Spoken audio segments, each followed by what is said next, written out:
Assalamualaikum warahmatullahi wabarakatuh. Perkenalkan, saya adalah Dr. Dimas Trianantio. Saya adalah dosen program studi spesialis ilmu kesehatan anak, Departemen Spesialis Fakultas Kedokteran Universitas Diponegoro, dengan bidang konsentrasi saya adalah perinatologi. Dalam pendidikan, saya terlibat langsung pada pengajaran pendidikan sarjana kedokteran, pendidikan profesi dokter, serta pendidikan spesialis ilmu kesehatan anak. Pada kesempatan kali ini, saya akan sedikit menjelaskan metode pembelajaran pendidikan spesialis ilmu kesehatan anak yang melibatkan beberapa dosen perwakilan dari 13 subdivisi keilmuan ilmu kesehatan anak untuk memberikan pembelajaran tim teaching secara holistik dan komprehensif. Adapun tujuan pembelajaran tersebut salah satunya untuk membentuk lulusan dokter spesialis anak yang tidak hanya unggul secara kognitif namun juga humanistik untuk memberikan pelayanan ilmu kesehatan anak dengan mengedepankan terjaminnya kebutuhan asih, asuh yang menjangkau ruang lingkup mikro, mini, meso, dan makro seorang anak. Selain itu, dokter spesialis anak juga harus memiliki kemampuan yang komplit, yaitu communicator, profesional, leader, thinker, entrepreneur, dan educator untuk menghadapi dinamika kompetisi di level global, lingkup nasional maupun internasional. Perkuliahan resusitasi neonatus mengajarkan prinsip dan praktik klinik dalam menangani bayi baru lahir yang mengalami kesulitan bernafas atau tanda-tanda kegawat daruratan segera setelah lahir. Materi ini mencakup penjelasan terkait konseling antenatal, persiapan tim dan alat, langkah awal dan perawatan rutin, pemberian ventilasi tekanan positif, pemberian CPAP dan free flow oksigen, intubasi, kompresi dada, pemberian obat-obatan emergensi, serta stabilisasi pasca resusitasi. Perkuliahan juga menekankan pentingnya respon cepat dan koordinasi tim medis dalam situasi gawat darurat neonatal. Adapun tujuan pembelajaran kuliah ini adalah untuk membekali mahasiswa dengan pengetahuan dan keterampilan praktis yang diperlukan untuk melakukan resusitasi neonatus dengan efektif sehingga dapat meningkatkan peluang kelangsungan hidup dan kesehatan jangka panjang bayi yang mengalami kegawatan segera setelah lahir. Saya berusaha melibatkan mahasiswa agar aktif berinteraksi dua arah baik dalam sesi diskusi kuliah maupun selama praktek belajar pada manekin, serta simulasi megakod dengan mengedepankan kerjasama tim dengan menjunjung tinggi attitude dan profesionalisme.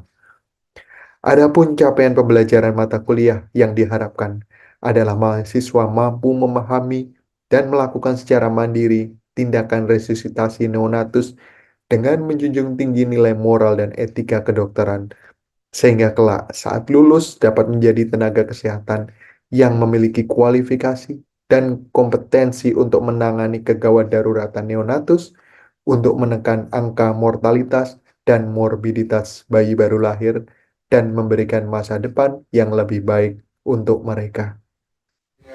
Ventilasi tekanan positif, kemudian kita berikan CPR, jadi kualifikasinya kalau misalnya pada pasien yang tidak bernafas secara adekuat, namun heart rate-nya lebih dari 100, ya, dan dia ada peningkatan mode of breathing dan distress respirasi. Dan continuous positive airway pressure, ya. Kita cukup dengan memberikan cukup untuk ditempelkan di mulut. Jadi di sini prinsipnya kita tidak memberikan ventilasi tekanan positif karena dia sudah ada pernafasan secara spontan dan adekuat. Ya.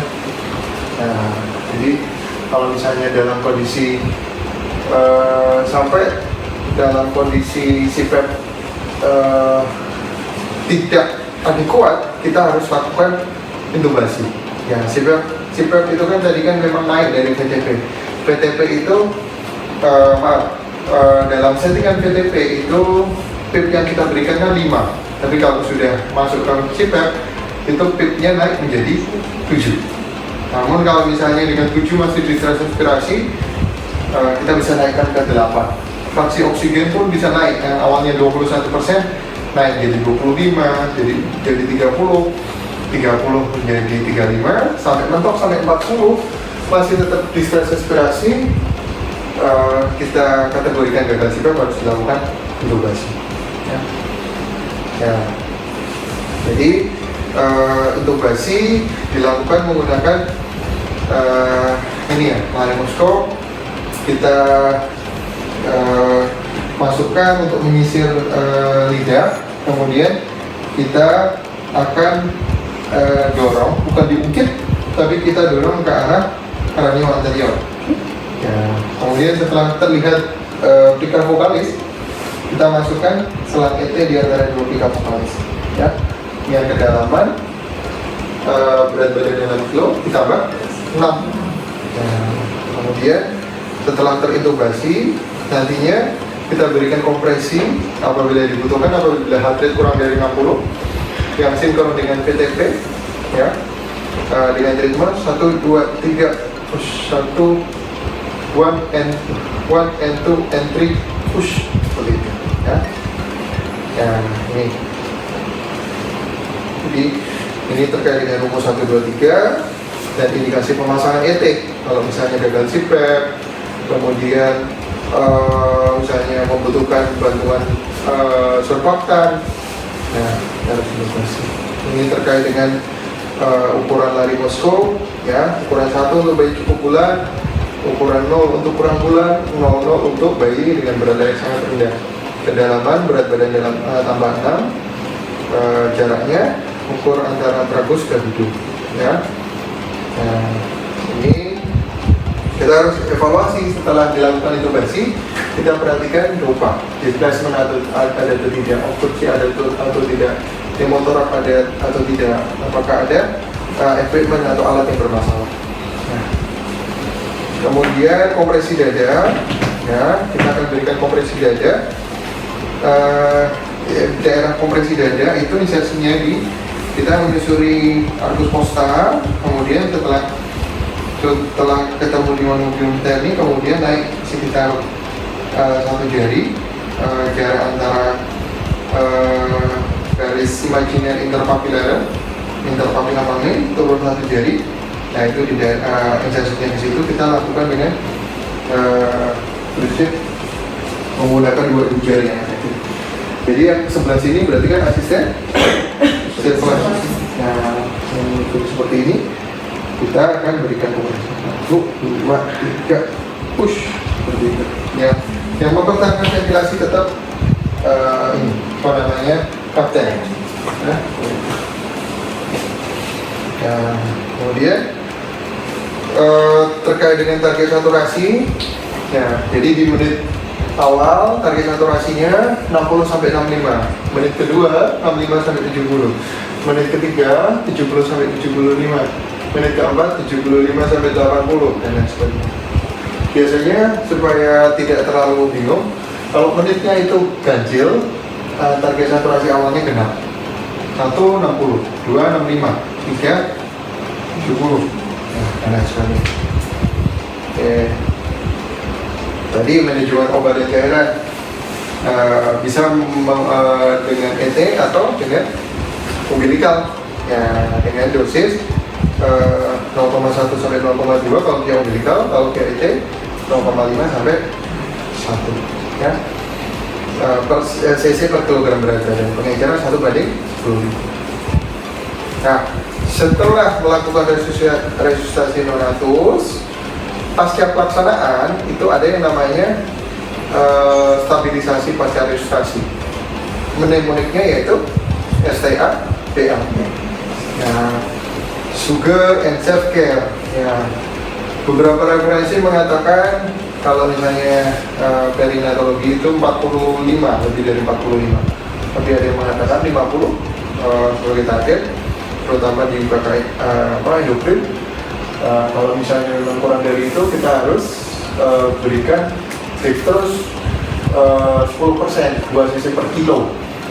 Ya, kalau misalnya, terutama kalau misalnya ada gejala klinis atau gula darahnya kurang dari 25.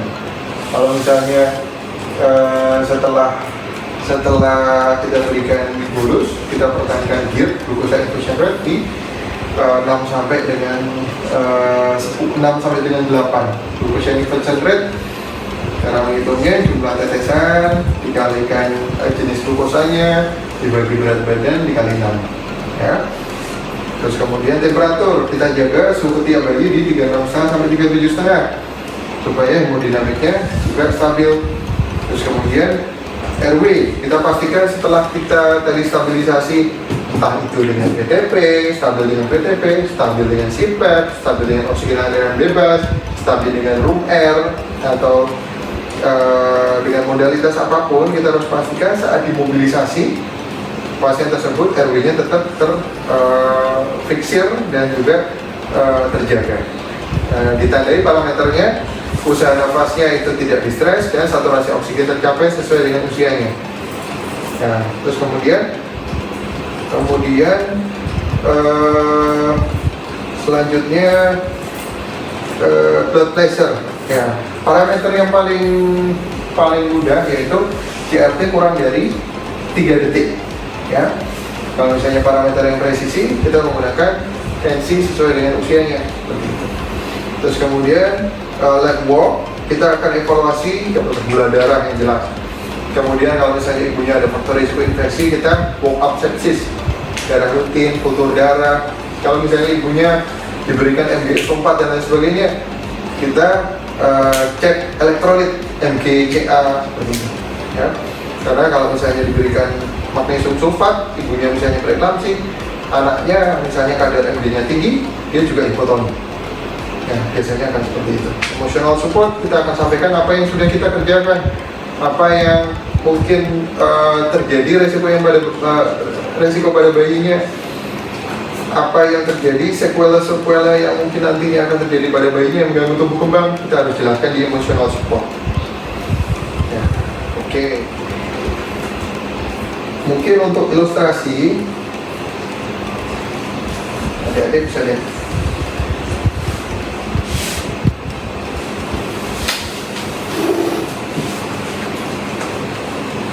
Ya, ini adalah keadaan bayi dengan bercampur mekonium.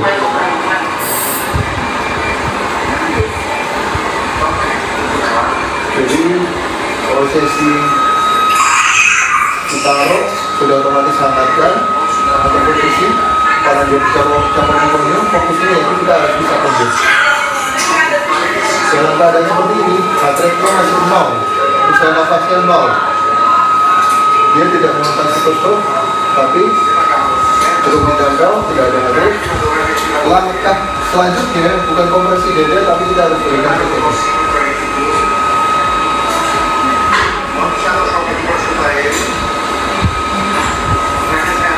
Kita rasakan lagi, heart rate-nya setelah diberikan PTP, ya, sebagian besar akan bisa kembali.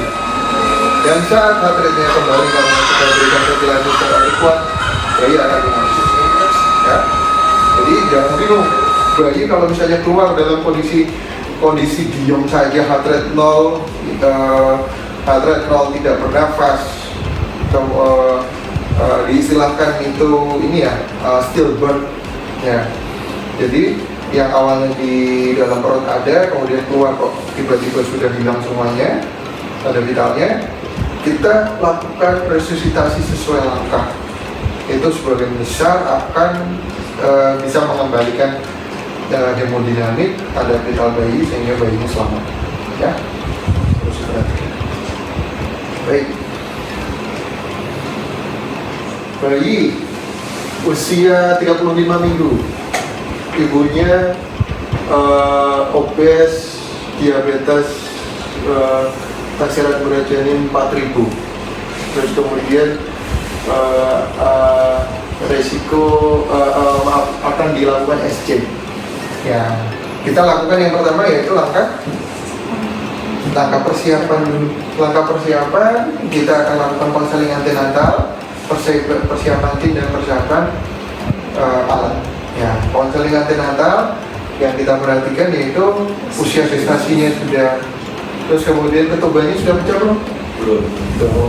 Terus kemudian faktor risiko yang kita identifikasi, faktor risiko apa?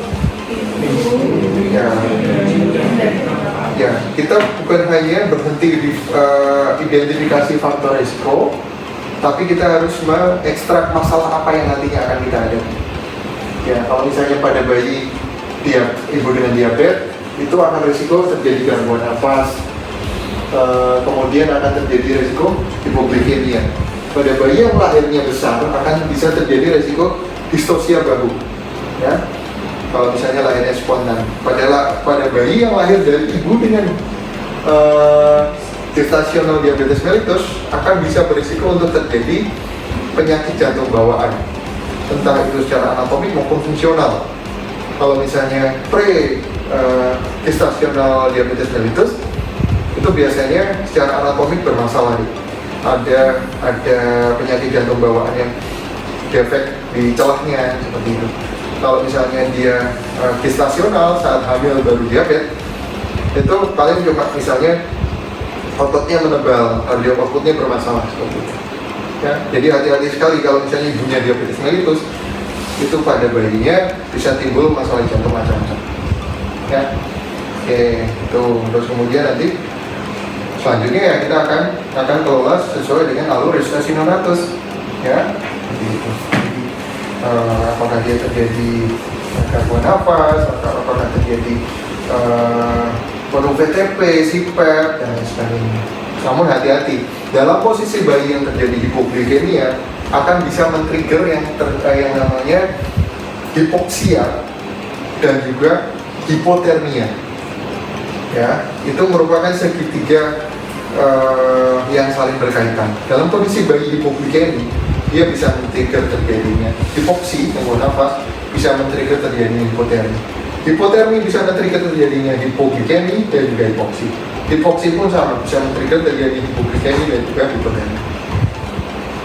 Ya, kedua, gestasi 40 minggu, ketubannya pecah 1 jam, terus kemudian ada faktor risiko ibu, leukosit tidak ada faktor risiko, ya pada ibu. Kemudian gerak janinnya berkurang, deselerasi. Ya. Oke, yang perlu kita cermati di konseling di persiapan pasien yaitu identifikasi resiko. Nah, resiko yang mungkin bisa terjadi yaitu resiko gangguan nafas, terus kemudian kemungkinan aspirasi mekonium. Nah, ketubannya ternyata hijau kental, berarti nanti akan relate dengan alat yang nantinya akan kita siapkan. Alatnya yaitu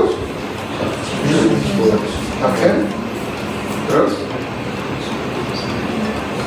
suction, terus habis itu ini apa namanya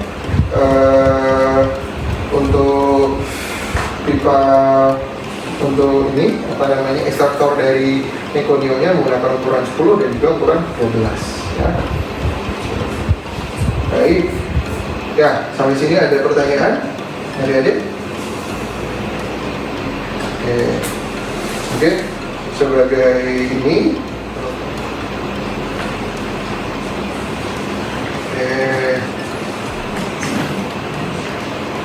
masih ada yang salah? Oke, nomor 3, persalinan dengan usia gestasi 36 minggu atau berat lahir 1900 sebaiknya ditolong oleh ayo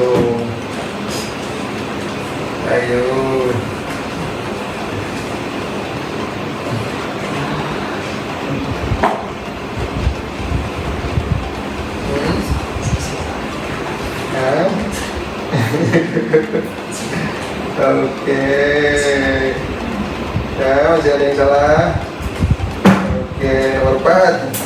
Pada bayi dengan berat lahir 1200, ukuran pipa IT yang direkomendasikan adalah ukuran. Ayo, berapa? Ayo diisi dulu. Ada diskusi. 1200. Pakai rumus 1, 2, 3 ya. Nah, dijawab. Oke. Nah. Oke, wah. Pintar-pintar semua ini.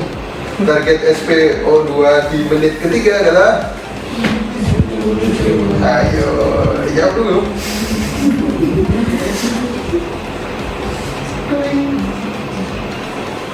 Ya, oke. Terus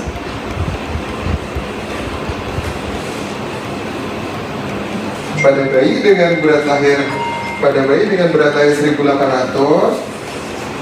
ya, dosis adrenalin via intravena dapat dimulai dari dosis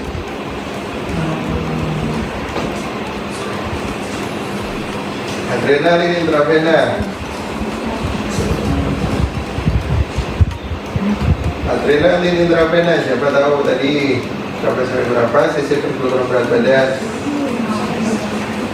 Ya, berarti semua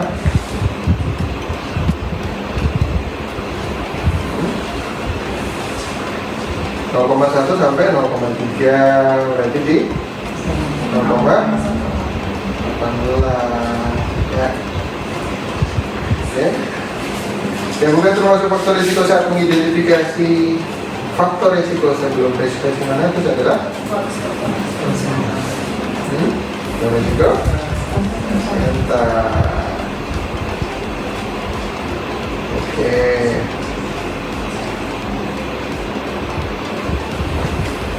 Oke. Apa? Siapa? Obat.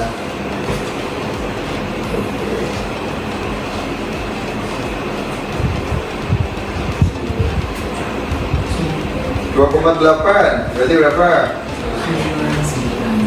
Oke. Tambah 3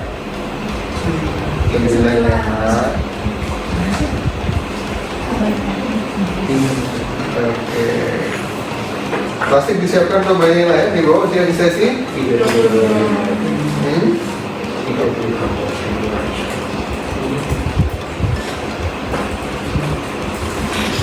Ya, oke, siapa ini?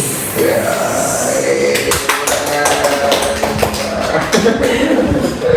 oke, ya. Sampai sini ada yang ditanyakan nih.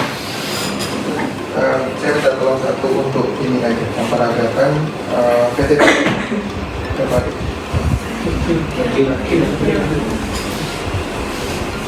Nah, saat kita berikan PTP, prinsipnya jari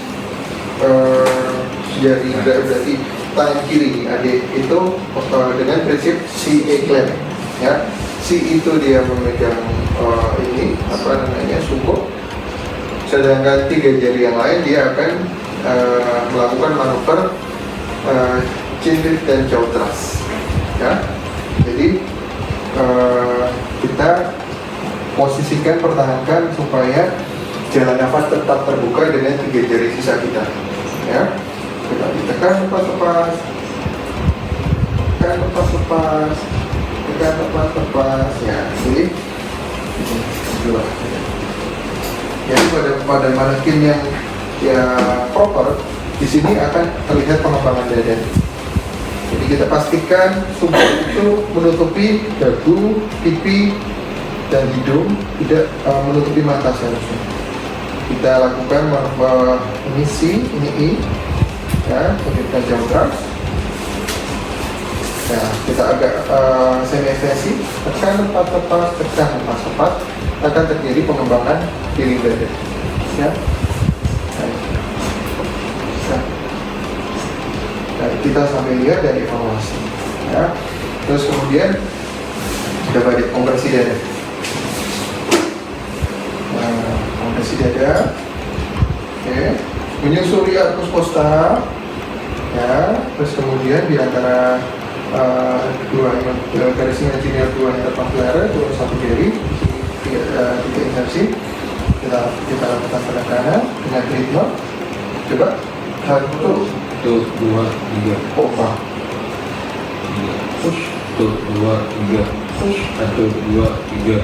Push. 1, 2, 3. 1. Ya. Terus kemudian nanti akan sinkron apabila memang diperlukan asisten yang di equipment bisa membantu untuk pemasangan umbilical catheter. Baik, sampai sini ada yang ditanyakan?